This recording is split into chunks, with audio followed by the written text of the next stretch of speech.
you're all doing good. This is our course again, helping you navigate through the course of life.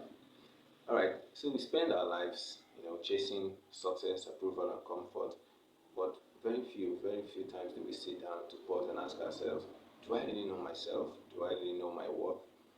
Am I living the life that I'm supposed to live, or am I just living a version of somebody else's life? Okay, so knowing who you are is about seeing the truth of who you are, understanding your strengths, understanding your weakness, and knowing why you act the way you act. Alright, and living it also helps you to live a life that aligns with your purpose in life and not what the world expects you to be. Okay, now today we're going to be breaking down 5 key truths about what it really means to know yourself. So, what does it mean to know yourself? The first answer is telling yourself the truth without denial or self-deceit. Okay, there's a way you tell yourself this truth, or I call it half-baked truth. Half-baked in the sense that, or partial truth. It's not full. It's not full. You just tell yourself a part of the story and then you tell it. It's about telling yourself the whole truth, the complete truth. You mess up, you tell yourself, yes, I messed up, and this is why I messed up. Okay, it's not a matter of, okay, I messed up, but this is as a result of this. I did it because somebody lured me to do this. Alright, have you been in a situation whereby you lose an amount of money? Okay, you lose an amount of money and you tell yourself, well, don't worry, I'm going to get that amount of money double later. Now, that's not you telling yourself the truth. You just tell yourself the truth that yes, of course money will come, but you didn't acknowledge the fact that you messed up. Alright, you are not supposed to lose that amount of money.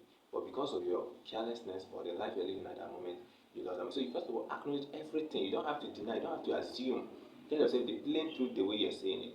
Alright, that's what it means to know yourself. Okay, the second truth is understanding what motivates you. Understanding what motivates you, why you act the way you act. Okay, sometimes you see yourself, you are that kind of person that likes singing. Okay, you're that kind of person that likes, you see someone fighting, you always want to assist. You see someone in need of help, cash or stuff, even you carry your last card to give. So it's about sitting down to study yourself, know what motivates you, why you do things you do. Are you someone that loves to preach? Why do you preach? Okay, are you someone that likes, giving alms? Why do you do this? Do you understand? That's you sitting down to study and analyze yourself. Okay, the next truth is acknowledging your strengths, your weaknesses, your flaws, your limits, and your talents. I'll take it again. Your weaknesses, your strengths, your flaws, your limits, and your talents. Okay, and this helps you to get what clarity on what is and what is not. Right? I want you to pay attention to all those 5 things I mentioned. It's not just about knowing your strengths and ignoring your weaknesses. No, it's not about admitting your flaws and then not studying your limits. All right, you should know yourself in total from A to Z. You shouldn't be the kind of person that you do something and you're questioning yourself. Am I the one that did this thing? Okay, know your strength. When you're being, someone wakes you up in the morning, early in the morning, and says, "Young man, I heard that you stole or you did something." You'll be able to tell us, "I don't do this. This cannot be me." All right, even if it looks closely to what you can do, someone finds a similar to you, this is not me. I can't do this because I know myself. I know my limits. I know my strengths. All right, and this also helps you to get clarity on what is and what is not. Alright, many a times we feel we are strong. Yes, we feel we are emotionally strong. We feel we can do certain things. Okay, we haven't tried these things before, but in our head we have this mentality that because someone can do it or I've done something similar to it, for that reason I think I can do it. I've smoked cigarettes. For that reason I think I can try. Can I think about it? Right?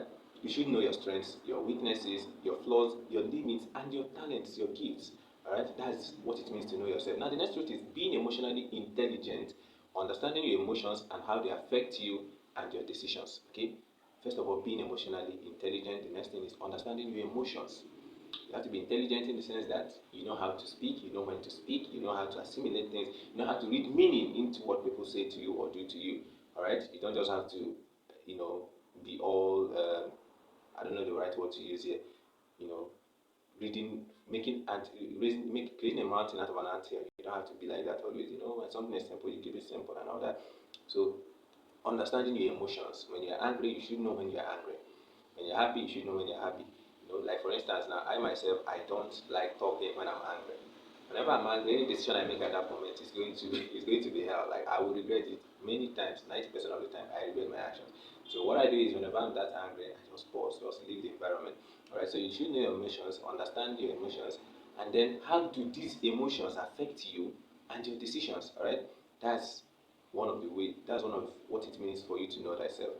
Alright, now this last part is not just about knowing yourself. For me, I think this last part is not about knowing yourself, but it's about living yourself, living the life, living the true you. Alright, now it says living authentically, aligning your actions and life with your true self, and not with the external world expectations from you.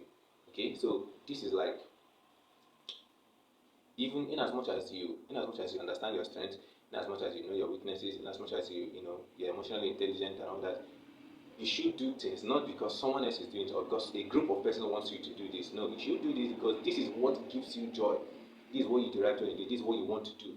Do you understand? So this is about you living authentically, not living a photocopy, or someone's living a version of another person's life. You should know what works for you, living your life truly.